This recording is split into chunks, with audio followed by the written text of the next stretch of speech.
We're live then, right? Yes. Oh, yeah, okay, I see. Perfect. Thank you, Andrea. All right, so hello, everybody. Welcome to the first TST meeting here for the hindsight year, the 2020.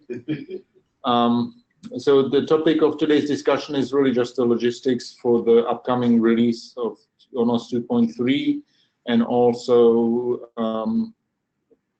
kind of an update on where we are with respect to preparing for micro ONOS release for the ONOS config subsystem. And also, if you have time, also, it would be good to discuss the module owners plugin to per my email from yesterday.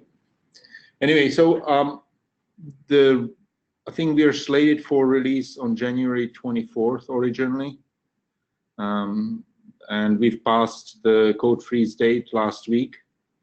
And I think as far as my discussions with QA before the holidays go, it seems like everything was running smoothly. Performance is good. There were no regressions. So I think what we should do is ask QA to prepare a list of bugs that they would like to fix. And as far as I know, it was none, but just in case something emerged over holidays. And otherwise, what I would like to do between here and now is just to go through the review backlog and try to flush as much stuff from master branch in as possible so that we reduce the size of the backlog.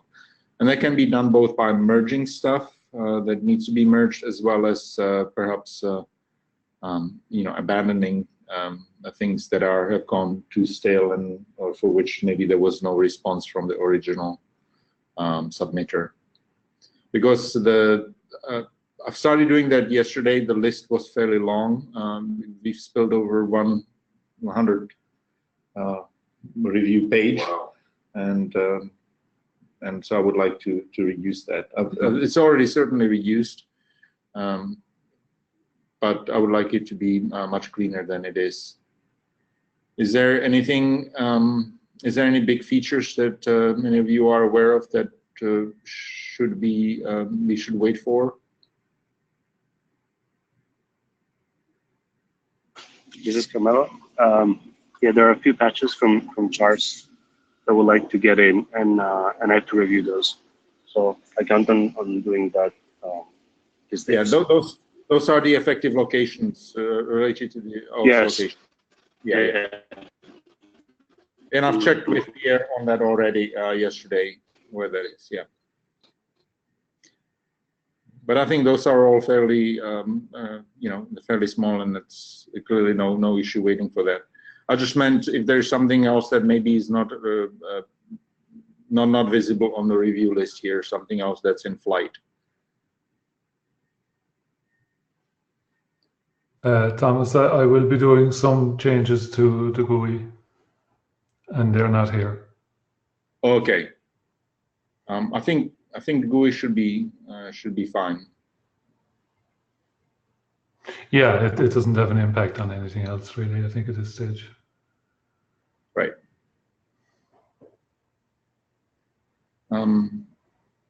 So per my email then from yesterday, if everybody can look through the review log and any reviews where you've left comments or that you think cover the area that's relevant to your area of expertise, if you can just see if you can move those along, maybe ping the author if they haven't responded to you, and try to get them kind of assessed whether they should go in or not. As far as the support branch release, Ray, how do you want to approach this? So what I'd like to do is, maybe I'll do this later today, I'd like to do an RC build off of master, just to make sure that all the gears are still lubricated. And then probably, I don't know, next week, do the support branch. That's kind of what I was thinking. We should plow through the first level of these before, otherwise right. It's just a lot. Otherwise we're going to have cherry picking. Yeah. Exactly, yeah. But I definitely want to make sure that the release in the artifacts process works. Right. So why don't we then say that what will be the end of next week? That will be 17th. I think something. Yeah. Yeah. The end of next week will be 17th, which will be basically a week before the release. Okay. So why don't we cut the support branch then at the second half of next week? Sounds Sometimes, good. Yeah. somewhere between Wednesday and Friday. Yep. We'll create the support branch that will give us the remainder of this week and start of next week to clean the review log, address any issues should there be any from QA, and then it'll minimize the number of cherry picks. One thing also, given the fact that 2.2, the prior release, is tagged LTS, as you're merging some of these changes to master, especially if they're bug fixes, try to assess whether they should be also cherry picked over to the 2.2 release. Do we have any plans for point release off of 2.2? Is there any reason to do that? I have not been tracking what's gone into it, so. No, there have been a number of bug fixes that I've seen go through. I don't know if that's enough, if either of them singularly have enough criticality, or if together they have enough momentum to warrant any minor release. Okay. Because we would need to get QA involved. Right. To do it. My preference would be to wait until 2.3 is out the door and then maybe focus on the 2.2. That sounds good. Unless somebody comes with us urgently needing this. But given the fact that most people are not really, the projects like Cord and SIBA are starting to migrate to 2.2, but they're not anywhere at the point where they would be needing a point release. Right. I think we're okay for right now. Hey, Carmelo, 2.2 and master are currently up to date in terms of Protalk stuff and basal stuff. Is that true? I think so. Okay, good.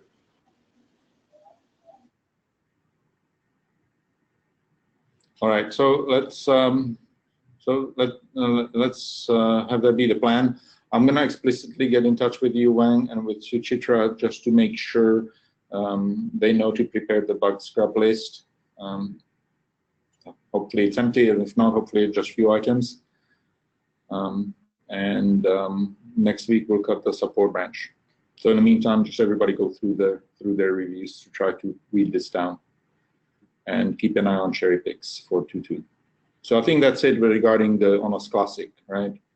With respect to the micro ONOS, I know that what we discussed before holidays was to try, because that process is slightly different, right? We're dealing with different types of artifacts. We're going to be releasing it mostly as just source code and Docker images and Helm charts. So we need to figure out what the kind of the sequencing is and what we want the process to be. And so how close to that do you think we are to be able to run a let's say 0.5 release of micro ONOS? Have you done any progress on those individual tasks? So the last time I don't know, Andrea is actually the one who has been working this the most, but the Helm chart seemed pretty solid, except for this ONOS business, which I think Andrea did a fix for today, right?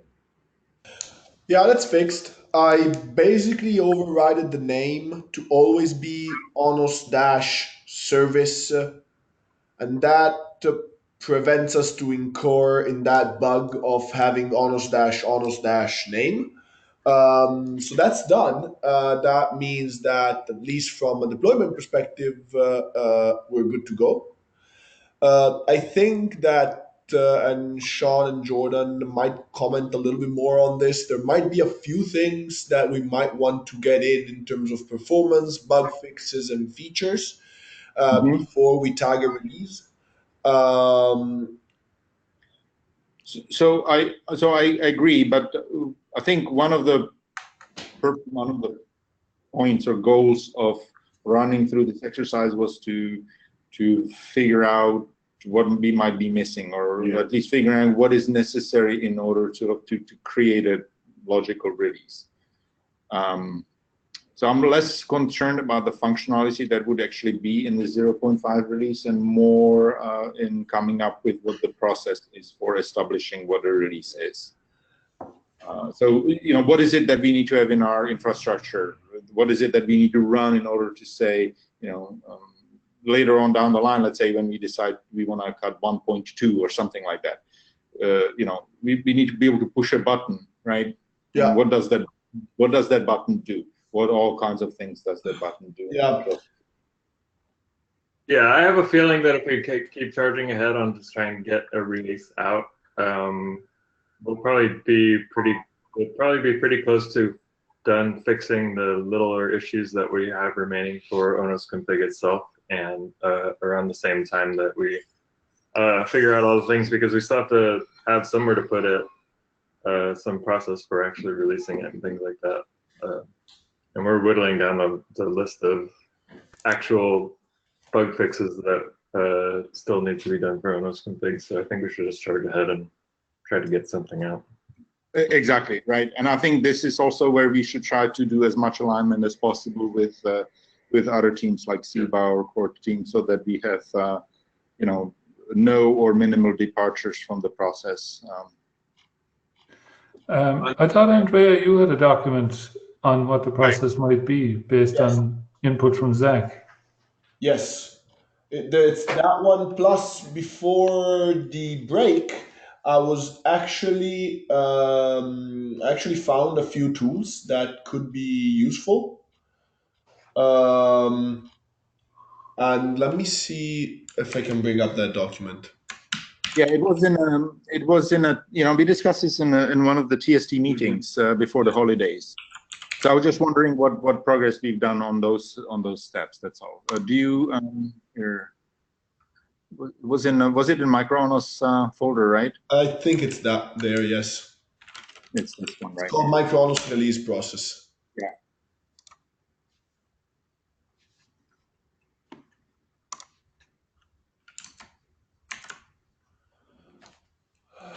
So I think I have to go through it and see what we are missing. There is a few links which I put, I think, down that that's the chord process, the JGB process, reference the chord architecture. That's the JGB stuff from chord at the end. And after that, there is actually a tool that does a release of the Helm charts. Right. I spent a little bit of time with Matteo taking a look at it, and it seems good. So we could also take a look at using that one, and that's an official Helm tool instead of someone doing something ourselves with the chord stuff. I can take an action on this and go through it through this to-do list, maybe ping Zach and everybody else, and come up with an updated list by tomorrow. Do you a quick question? Do you have time for that, given all of your other commitments? I just want to make sure. Yeah, I can squeeze in. Okay, I just want to make sure you don't you don't overload yourself. But if you can, that would be great. I just this was just a question Yeah, to give you an out. Yeah. You have to leave time in your schedule for beer and sausage. Don't forget that. No, it's fine. And feel free to ping me on that. I can. Yeah. I definitely want to see you guys successful in this.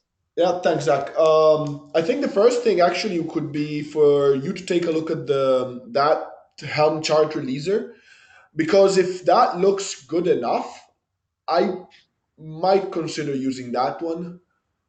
Yeah. I haven't evaluated it, and I know how all the old process broke, so I can make sure that its logic is right. If you have like some time, that would be good to do. If you have some time today, tomorrow. I'll do that and get back with you. Thanks. Okay, so also let then Ray or I know what else, if there's anything we can do maybe to test it out to see how well it works with our with ONOS config and ONOS topo stuff. Yeah, we'll do as soon as we clean up what we need and figure out if this is good enough. We'll get back with a set of steps. Okay, Hey, Andrea, at one point there was a discussion of where to host the Helm charts. Is the idea we'll just leave them on GitHub, or do we need like a secondary web server? So that's a very good point, Ray. That tool actually puts them on GitHub I forgot which page exactly, but it puts them in the repo in the GitHub repo. Oh, nice. So you don't have to add anything else to our ecosystem to put those charts, and we can reference that GitHub page. So that's one of the main reasons I was looking at it, because I like that, and it would enable us not to have to set up the charts.opencore.org like the Chord guys do. So yeah, I think I'll have Zach take a look at it. He's much more familiar with the process that Chord does, and if it's good enough given our current state, I think we could give a try to that one and see how it ends, how it goes, and smoothen up our process. Or if it doesn't go well, we can always revert to what Chord does. Yeah, I think if we can host them on GitHub, it's a way better solution than used to exist a few years ago. Yeah, I agree. Just one less Yeah. thing to deal with. We do have repo created for it, right? If I recall correctly, I created one before holidays. So that's the ONOS Helm charts repo that's actually populated with all the Helm charts of all the different services that we have. At least the ones we want to release, meaning Topo, CLI, config, and GUI. Those are the ones that Right. concur the core the deployment at the moment. So that's there, and it's actually what we use for deploying with Helm and deploying with Helm on Google Cloud, like I did the other day. It's all there, and I think we're going to use that repo to host those charts when released. Yep.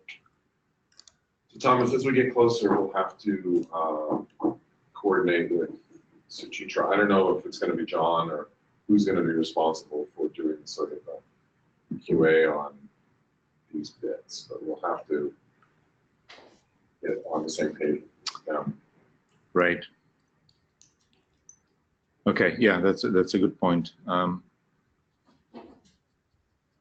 right. So what I would like to do is I would like to shoot for having one of those 0.x releases, at least one of them, done before we release ONOS 2.3. Oh, so you So want to do it just- pretty quickly then. Okay. Just yeah. So I would like to, right? Because I think there's little reason for us to wait with making the ONOS config available for people to kind of have an anchor version of it. Yeah. And we'll have less and less of Andrea's time going forward, so I think that's a good Right, and idea. also I think the core team will have to start switching to working on the RAN stuff, right? Because Oh, that's true. I want to clearly I want to make sure that we take care of any of the issues that may be there with ONOS config that we would consider kind of production stoppers. But as Jordan mentioned, I think we're very, very close. But I would like to kind of eventually put a fork in it, at least temporarily, and so we can switch over to working on the RAN stuff with in a concentrated effort. And this would be kind of a good milestone around which we could pivot to that. But I think if there is, if there is something that we can run as a test at the end of this week, why not, right? Let's do that. But I would like to run at least one of those things and hopefully have it worked out by 2 weeks. Sean, does the GUI have a Helm chart that works now? Yes, it does, Ray. Yes, it does. All right. Yeah, and the overarching Helm chart deploys it. So if Sweet. deploy the overarching Helm chart with the latest code that I put in today, you basically deploy GUI, CLI, Topo, and config, and they all can intercommunicate between each other because you avoid the issue of the ONOS dash. And so from that side, we should be good to go. Yeah, and the only limitation as far as I understand of that workaround that you just did is that we cannot deploy in the same namespace more than one instance, right? Because That's of the right. But I think that's perfectly fine. That's Yes. not an issue in my That is Exactly right, Thomas. We cannot deploy more than one instance in the same namespace. More than one instance, not more than one instance, more than one Yeah, deployment. cool. That's what I mean. Yeah, because it's clear there could be multiple instances of the same Yes, service. So, exactly. okay. Andrea, just on the document here, maybe something worth considering is, you know, when we build this thing and release it, would we add it to the Google Kubernetes, Google Cloud Marketplace maybe, or, you know, deploy it in a few places like this where people can see it easily? Yeah, there's a home repository also. Right. Yeah, that's a good point. I think we ought to do that after making sure our release process is safe and sound. Yeah. Meaning that I wouldn't do it for the 0.5, but definitely for the 1.0 of config. Sure, why not? Let me add that to the points here. All right.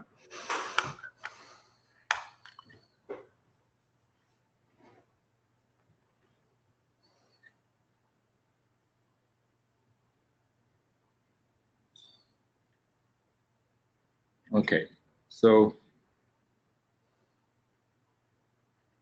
I'll talk to Suchitra and Yuang as well about maybe starting to figure out what the QA for micro ONOS is as well.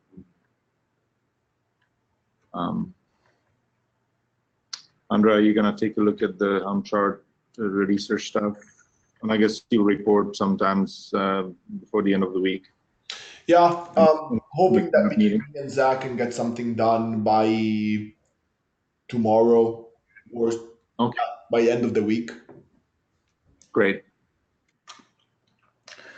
Probably related to us on GitHub, I added another milestone called next release, so that if issues aren't going to be fixed before 24th of January or for 0.5, they can be tagged with next release. It doesn't have a finish date on it, and we can you know, optimize that as we go forward. We can add new milestones if we want. Okay, great.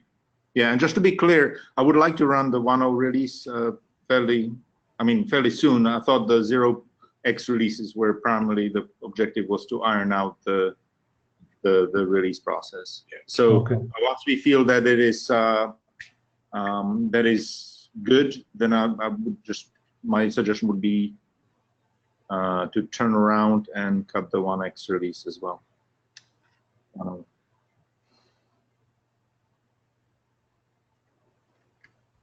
Yeah, that's fine. Okay, so I think that covers micro ONOS release process, right? I think so. All right, so I think we can probably move to the Gerrit bit and module owners. And this is a little bit of a rehashing what we discussed last time as well, but just to add a little bit of more concrete aspects to it. So I've sent a list of names for the developers who would be basically trusted with the +2 submit, and it's for the most part the significant overlap with current module owners with some exceptions, which means we would have more people with greater set of privileges. Again, with some exceptions, there would be some people who would lose privileges, right? But for the most part, it would be just increasing the number of people that have the +2 submit rights. And so I propose a message to announce this to the community. And I was thinking of sending that out today with some modifications from Brian. Brian suggested that the paragraph that deals with the hinting of who the reviewer should be can be reworked to better align with what the reviewer plugin gives us today. because we effectively would be not losing the hinting capability either if we configure the reviewer plugin properly. Because the reviewer plugin has basically the same type of configuration, except it's inverted in the sense that you can designate portions of the code and you can assign people who are either interested or granted or given the responsibility to review code in that area as an additional data point for assigning the reviewers. And that could be done without any, without having to upstream any changes or anything like that. It's just configuration on our side. So I'll rework the wording and send it out sometimes today to give the community heads up that this is coming. And in terms of the timeline for making the switch, Zach, what were your expectations for moving us to the new version of Gerrit? What I'd like to do is disable the module owners, put the release or the reviewers config in place, run that with the current version of Gerrit for probably a couple weeks. So I'm thinking this is probably going to be a February-ish. I haven't, because we still have some people out from the winter break, specifically Hung Wei. I wanted him to get back and situated before we start doing a big changeover of this. So I'm thinking February. Perfect. Okay, that sounds good. And so we can. So I'll send out a message today to notify the community. Should I indicate do we want to set a goal for turning off the module plugin? Should we set it maybe a midpoint next week? I think that sounds reasonable. Let's aim for. I would prefer to do it probably on Monday or Tuesday of next week. That way we not end of the week, because that way if anything goes wrong we can have time to fix it. Right. So I'll add that timeline to my message. And so why don't we just say Tuesday?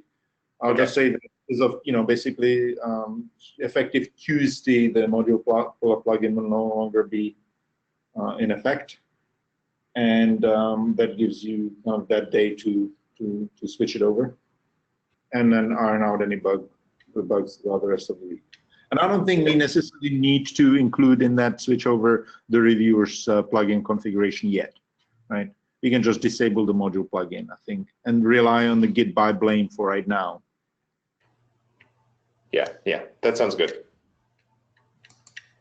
Because the reviewers plugin can be reinstated and configured over time, because they just provide supplemental information. Okay, that sounds really good. All right, sounds good. I think that's all I had for today. Anybody had any other points to discuss?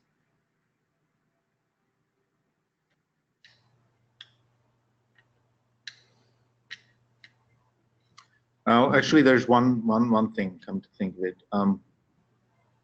Our release notes for past several releases have been, non-existent, because in the past it was Yen and Bill that have been putting together a document summarizing what the features were. And actually, the last couple of releases were mostly kind of not really any core features, but mostly it's just spectrum of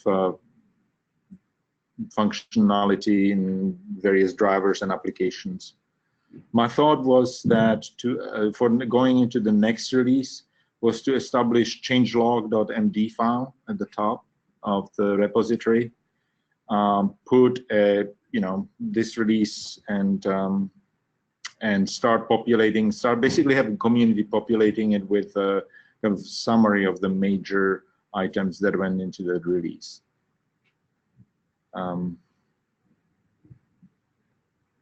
Because I'm honestly not sure how to populate it. Like someone like me, I don't think I can really do that, because I don't have at the high level to provide a summarization. I don't have enough information unless we go through the exercise of scraping the Git logs.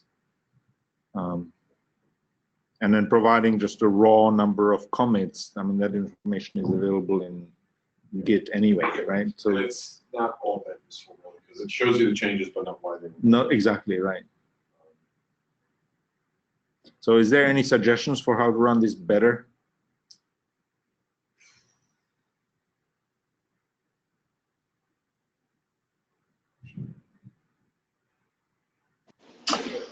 Well, Carmelo, so one way could be that of taking the ONOS milestone reviews and release slides and use that as a starting point, but I agree that that doesn't capture all the contributions, especially from the community.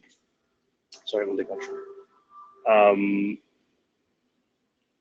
The issue with scraping the Git log, I think, is that most of the times we don't have the full context of the change.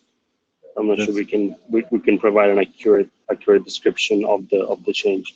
So maybe what we could do is come up with a simple script that takes all the commits in a given Git branch from the last release, get all the email addresses, and just send an email to everyone saying, hey, we noticed you contributed to ONOS for the past release. Can you please add up the document on your contribution? And then maybe we can edit the document. Right. Do you think it would be better to run it as a Google Doc or just have it in as a markup document in the repo? I think having it in the repo it's much better. That's where developers look at. Then we can always copy paste in the wiki. Right, and my thought was to have it a running changelog, because that way you can basically just be looking down through the releases. Mm-hmm. So one of the things I was thinking as you guys were discussing this, I think this is a really good idea. We already prepare kind of high-level goals and milestones for TSTs and reviews. Right. So we could basically take that information, make that the top of this changelog file, and individual authors could write below that whatever they want. This way, if someone is scanning through to see kind of what are the high-level items, they don't have to go back to the read right. So we already know that based on our release plan. Right. So okay. So why don't we do this then? I'll take the task of creating the document and populating it for 3 and 2.2 based on our planning size for right now. We can later go and add the deeper if you want. But I think I'm less concerned about us kind of filling the void from the past few releases and more concerned with reestablishing the process for this and upcoming release. So that's a good idea. So I'll set up the changelog.md populated with the high-level outline from the planning documents for 2.2 and 2.3, and then maybe I can work with our local Git wizard here to run the query to extract the emails from the changelogs, and then we can, like you suggested, Carmelo, have contact the people and have them edit the individual points and features that they think should be highlighted in that release. I did a query for Bill at one point to find out exactly what you're asking. So I'll go back and find Yeah, and I mean, I can hobble my way through to It's it, not but if hard. right, exactly, but I would prefer somebody who knows, who may already have that on top of their I head. have it somewhere. Okay, that's a great idea, Carmelo. All right, so I'll once that's set up, I'll all right. Before we close up, there's one more thing on ONOS config, micro ONOS. Actually, it's now, I put together a set of instructions to deploy it on Google Cloud. So if anybody is interested to try it out, but doesn't have the infrastructure locally or wants to try it on Google Cloud, there's a page in the documents that enables you to take a look at it and shows you how to create a project and stuff like this, and how to deploy it with Helm on Google Cloud. It's fairly straightforward. I would expect it to be much more difficult. It was fairly easy, most probably because ONF already has a Google Cloud account set up, but it's pretty good. Yeah. Does the UI work? Try it. There it is. Thanks, Thomas, for showing. Hey, Andrea, does the UI work also there? Yeah, the UI works. Well, you have to do a port forward. Okay, yeah. If you want to add that port forward somewhere in the documentation and just make sure that everybody gets it, Sean, just feel free to do it. Yeah, yeah, I'll add that. That's great. I'll definitely try it at some point. That's awesome. Don't forget to delete it, I must say. Otherwise, it the bill gets a very high bill for our digital piece of e-pass. Yeah, that's what I was saying yesterday. Is those things, you can rack up a bill really quickly on Yeah. clouds. Bill worried that there's is some- making a mental note Yes, exactly. about restricting permissions. There's some cash register at Google that's going cha-ching. All right. I think that concludes the meeting, though, unless anybody else has something point of discussion. If not, you can give everybody 20 minutes back from their morning and or evening, I suppose. And we'll see you in 2 weeks. All right. All right. Thank you. Bye-bye. Take care. Thank you. Yeah, let me know when it's updated, and I can update the TST page. Sure. I'll put it up right now. Thank you. Bye-bye. No problem. Take care. Bye-bye.